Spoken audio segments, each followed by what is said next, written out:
क्योंकि धन्यवाद है सरस्वती पिता परमेश्वर का ऐसे आत्मिक गुरु यीशु के नाम से कि सचमुच परमेश्वर ने हम सबको बहुत सारा आशीष दिया और सचमुच ऐसा आशीषों में बढ़ाया है ना। और सचमुच जो भी हम चाहत करते हैं परमात्मा से, परमेश्वर से उन चाहतों को ऐसा पूरा भी करते हैं, क्योंकि सचमुच एक सच्चाई है कि परमेश्वर ने आज हमें ऐसा अपना बेटा और बेटी का ऐसा दर्जा दे दिया ना हर एक को, कि सचमुच आप तो मेरे पुत्र और पुत्री हो, है ना। मुझसे मांग कर देखो कि देखो मैं तुम्हारे लिए करने में कैसा सामर्थ्य हूँ, है ना। परमेश्वर से हम जो चाहत करते हैं तो परमेश्वर उस चाहत को ऐसे हमेशा हमारे लिए क्या करते हैं, पूरा भी करते हैं। क्यों पूरा करते हैं? क्योंकि सचमुच परमेश्वर चाहते हैं कि हम तो ऐसे परमेश्वर के साथ हमेशा बना रहें, है ना। और जब हम परमेश्वर के साथ बने रहते हैं तो सचमुच परमेश्वर उन चीजों को जो हमारी चाहत होती है, हमारी जरूरत होती है, उन्हें हमेशा हमेशा ऐसा पूरा करते हैं, है ना। इसलिए जब भी सबसे पहला पॉइंट ऐसा है, परमेश्वर से आशा, है ना। आशा रखेंगे तो ऐसा विश्वास तो आएगा, है ना। क्योंकि सचमुच अगर मुझे कुछ भी चीज का ऐसा जरूरत है तो अगर हमने ऐसे परमेश्वर से क्या रखा, आशा, है ना। कैसा आशा कि सचमुच परमेश्वर ये तो आप मुझे दोगे ना। तो सचमुच जैसे हम आशा रखते हैं तो विश्वास ऐसे परमेश्वर की ओर से ऐसे हमारे पास आएगा, है ना। तो विश्वास कैसा आएगा? ऐसा परमेश्वर की ओर से हमारे पास ऐसा आएगा विश्वास, है ना। और हम परमेश्वर पर विश्वास करेंगे, है ना। चाहत और ऐसा जो हमारा सोच समझ है ना, तो ये चाहत परमेश्वर से अच्छा चाहत ना। सचमुच जैसा हम चाहत रखते हैं ऐसे हमें परमेश्वर के लिए मन को ऐसा बनाना पड़ेगा, क्योंकि सचमुच अगर चाह सुई की है ना, तो मन भी ऐसा देना पड़ेगा ना परमेश्वर के लिए सुई के लिए, कि सचमुच परमात्मा मुझे तो सुई चाहिए, है ना। और जहाज का अगर चाहत है तो जहाज वाला मतलब जैसा बड़ा चाहत है ना, छोटा चाहत हम परमेश्वर से कहते हैं, तो उस चाहत के लिए परमेश्वर को वैसा मन देना पड़ेगा, है ना। तो मेन चीज तो ये है कि उसके लिए हमें परमेश्वर के पास जाना पड़ेगा। परमेश्वर के पास जाने के लिए क्या करना है? ऐसे प्रार्थना करना पड़ेगा, है ना। अन्य भाषा में बात करना पड़ेगा और परमेश्वर की बातों को हमेशा ध्यान रखना पड़ेगा। और सचमुच एक उससे भी बेहतरीन चीज कि अपने मन को परमेश्वर के पास हमेशा जोड़ के रखना पड़ेगा ना।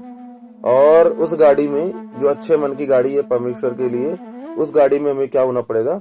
ऐसे सवार होना पड़ेगा ना, है ना। क्यों सवार होना पड़ेगा? इसीलिए सवार होना पड़ेगा कि सचमुच परमेश्वर उस गाड़ी में हमें ऐसे हमारा जो गंतव्य है ना, जो हमारा क्या बोलते हैं, जो हमारी मंजिल है, वहां तक परमेश्वर हमें ऐसे पहुंचाएंगे उस गाड़ी में। और गाड़ी कहाँ जाएगी? ऐसे परमेश्वर के स्वर्गीय वरदानों के पास, है ना। किसके पास जाएगी? परमेश्वर के स्वर्गीय वरदानों के पास जाएगी।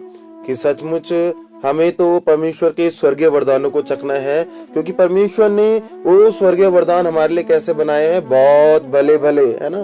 ताकि हम ऐसे परमेश्वर के साथ बहुत अच्छे मन से, है ना, और एक अच्छाई के साथ ना, ऐसा बिना परेशानी का, बिना हालात का, ऐसे परमेश्वर के साथ चले ना।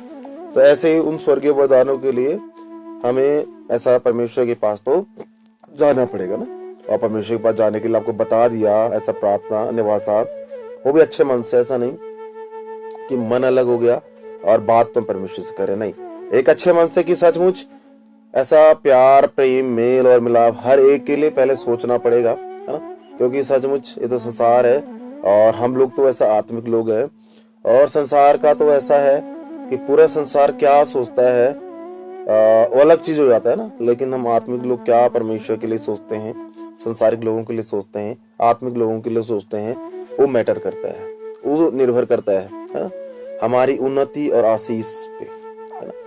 तो इसलिए सबसे पहला चीज तो ये है कि अगर सबसे पहले प्यार और प्रेम ना, ऐसे संसार का लोग तो ऐसा नफरत भी करता है ना, ऐसा गाली गलौज भी करता है, लेकिन वो चीज ऐसे आत्मिक लोगों के अंदर तो नहीं होना चाहिए ना। सचमुच अगर कोई दिखता है कि गाली गलौज कर रहा है ना, और ये तो इसके अंदर मेल मिलाप नहीं है, ये तो बहका रहा है, किसी को भड़का रहा है, तो सचमुच हमें ऐसा उसके लिए परमेश्वर से क्या करना है? प्रार्थना करना है कि परमेश्वर इनके मनों को आप क्या करें?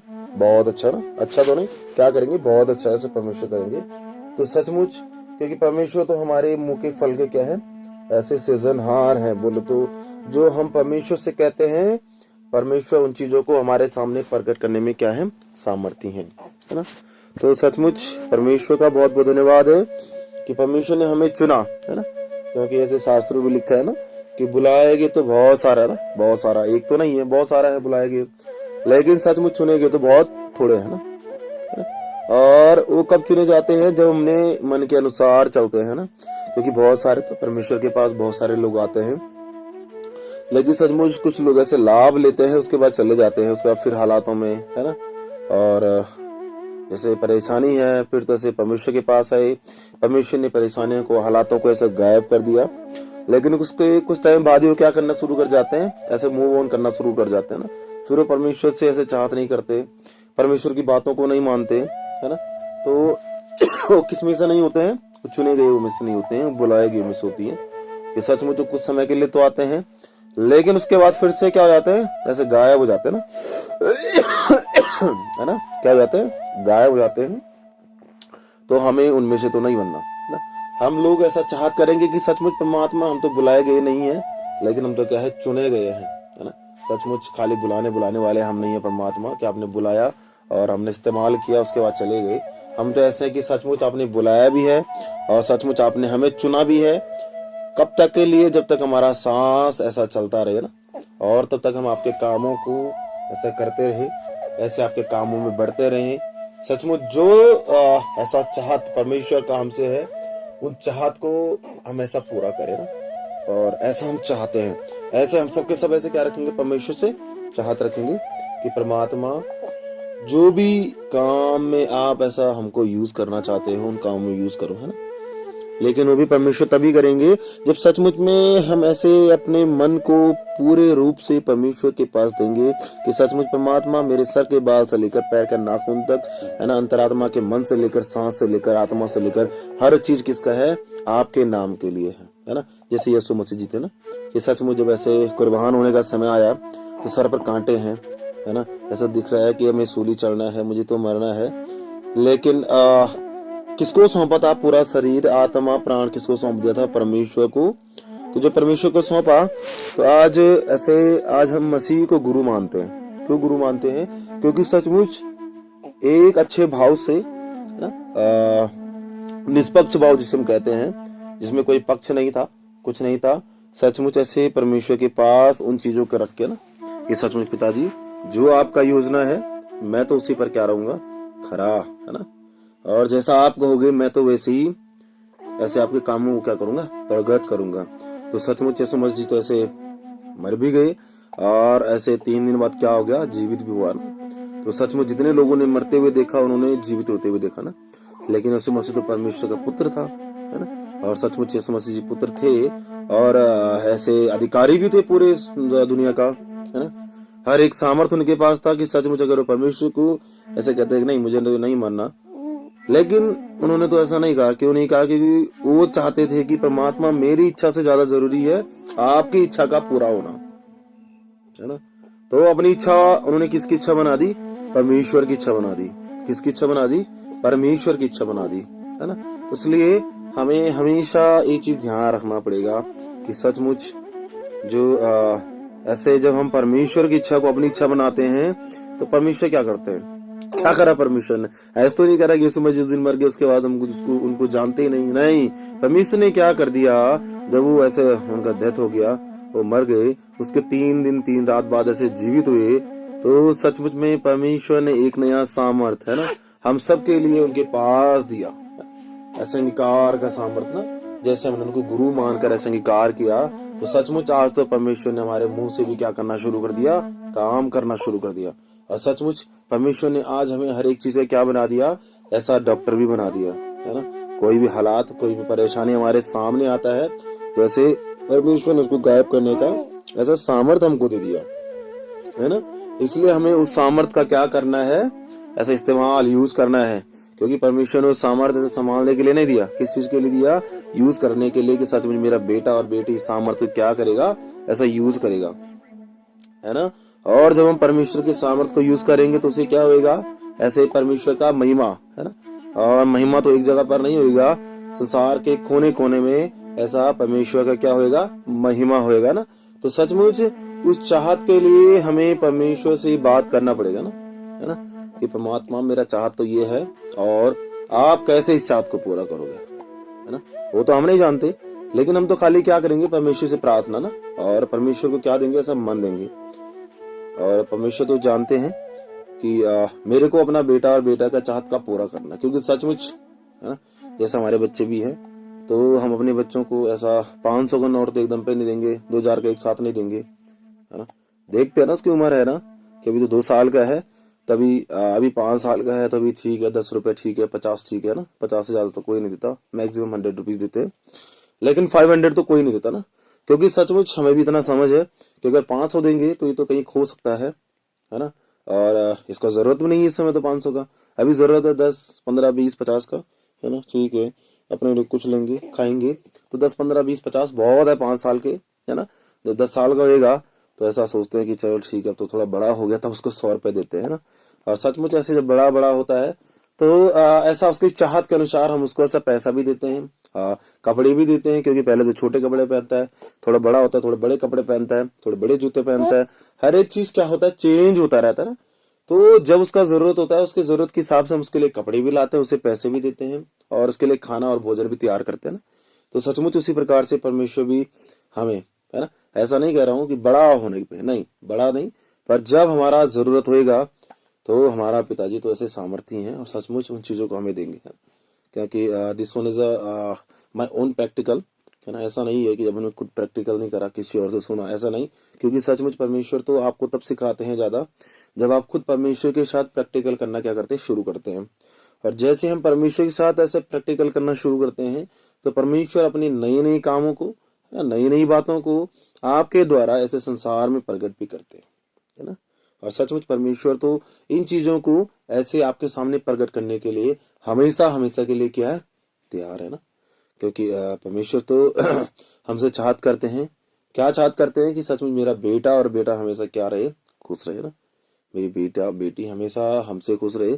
क्योंकि सचमुच आप जानते हो पुराने नियम के अनुसार ऐसे मूसा जी जिसे परमेश्वर का प्रचार करते थे, लेकिन वो तो परमेश्वर का न बेटा था न बेटी थी न कुछ था, लेकिन क्या था, एक दास, बहुत नॉर्मल सा चीज है। और उसके बाद भी परमेश्वर ने मूसा को बहुत ज्यादा बढ़ाया ना, ऐसा नहीं थोड़ा सा कम ज्यादा, ऐसा कुछ नहीं, बहुत ज्यादा परमेश्वर ने मूसा को बढ़ाया। लेकिन हम तो परमेश्वर का क्या है, प्रिया, है ना, बेटा और बेटी, और सचमुच यीशु मसीह जी के क्या है, संगी वारिस, है ना। तो जो यीशु मसीह जी के संगी वारिस होंगे वो किसके हकदार होंगे, ऐसे स्वर्गीय जीवन का, है ना। सचमुच इसलिए शर्मिंदगी भी नहीं करनी कि परमात्मा हमने तो ऐसा पीछे बहुत बेकार का चीज कर दिया, लेकिन कोई बात नहीं परमेश्वर पिताजी, है ना। हमें तो हर दिन परमेश्वर के लिए नया चीज सोचना है कि सचमुच परमात्मा आज मैं किसको आपके वचन बताऊं, है ना, आज मैं किससे आपकी बातें शेयर करूं। सचमुच अगर कोई नहीं है तो आप परमेश्वर से बातचीत करिए, है ना। और जब परमेश्वर से बातचीत करेंगे तो क्या मिलेगा, ऐसा परमेश्वर आत्मिक शांति हमें देंगे, है ना, ताकि हम आत्मा में हमेशा भरे रहें, है ना। और आत्मिक शांति देंगे तो आत्मिक शांति के साथ सचमुच ऐसे परमेश्वर तो हमें बहुत अच्छा, है ना, बहुत अच्छा प्रतिफल भी देंगे। और उन प्रतिफलों को हमारे परिवार में, हमारे बच्चों पे, ऐसे मम्मी पापा सब पे ऐसे प्रकट भी करेंगे ना घर पे। और घर पे तो प्रकट करेंगे करेंगे, लेकिन जो परमेश्वर हमको मजदूर देते हैं उनके पास भी उन चीजों को क्या करेंगे, प्रकट, है ना। आज तो जैसे मजदूर तो बहुत है, ऐसा नहीं है कि खाली खेती खेती, मजदूर भी हैं, लेकिन मजदूर मजदूरी नहीं करना चाहता, है ना। सचमुच चाहत नहीं करते परमेश्वर से कि सचमुच मुझे आपका काम करना है ना। और जो सोचता भी है काम करना है, उसके मन में आ जाता है कि खाएंगे क्या, पियेंगे क्या, रहेंगे कैसे, तो वो चीज तो नहीं करना। क्योंकि सचमुच परमेश्वर ने उसका इंतजाम तो पहले से ही हमारे लिए कर दिए हैं कि जब मेरा मजदूर है तो उसको मेरे को क्या ऐसा मजदूरी देना है ना। और परमेश्वर मजदूरी में ऐसा तो नहीं देगा 200-250 रुपए 300 रुपए, है ना। परमेश्वर ने तो ऐसा आपसे संसार से तो कहीं ऊंचा सोचा हुआ है ना, ऊंचा नहीं कहीं बड़ा, बहुत अच्छा सोचा हुआ है कि सचमुच जो मेरे मजदूर हैं उनको तो मैं ऐसा नहीं देना चाहता ना, उनको तो और ज्यादा देना चाहता हूँ, है ना। लेकिन उसके लिए हमें क्या करना पड़ेगा, ऐसे परमेश्वर के साथ रहकर मेहनत की, सचमुच परमेश्वर आप उन चीजों को हमारे साथ क्या करें, प्रकट करें। तो जब परमेश्वर हमारे साथ उन चीजों को प्रकट करेंगे, है ना, तो ऐसा संसार भी दिखेगा, है ना। तो इसलिए अच्छे मन से, एक सुंदर मन से परमेश्वर के साथ ऐसे प्रार्थना करते रहें और सचमुच परमेश्वर पर अपनी सारा चिंता परेशानी छोड़ दें और सारी चाहत परमेश्वर को बताएं कि सचमुच परमात्मा मेरा चाहत तो ये है कि मैं आपके काम करूं, है ना, चाहे कुछ भी चाहत आपका। जैसे मेरा चाहत है कि सच में परमेश्वर पिताजी अंग अंग तक संग संग रहना परमात्मा, और सचमुच जब तक मेरा लास्ट सांस हो मैं तो आपके कामों को करने के लिए क्या हूँ, ऐसे तैयार बैठा हूँ। तो सचमुच आप मुझे अपने कामों के लिए से चुने, नए नए खेत दे, है ना। तो ठीक है, सच में परमेश्वर का बहुत आशीष हो इन वचनों से, और इन वचनों से परमेश्वर आप सब सुनने वालों को ऐसे बहुत सारा आशीष और गवाही दे, सॉरी आशीष और अनुग्रह दे। और सचमुच एक बार आपको फिर से नए साल का ऐसा शुभकामनाएं, और नए साल में परमेश्वर आपको ऐसा बहुत सारा गवाही दे, किस चीज का, आत्मिक ऐसे उन्नति का, आशीष का, अनुग्रह का, इस ऐसा गवाही आपको परमेश्वर दे, है ना। तो इसके लिए आपका बहुत बहुत धन्यवाद है। परमेश्वर का भी बहुत बहुत आशीष हो, और परमेश्वर का आशीष सबके ऊपर ऐसा बना रहे। तो ठीक है, परमेश्वर का बहुत बहुत धन्यवाद। परमेश्वर आप सबको बहुत सारा ऐसा आशीष दे चुके हैं।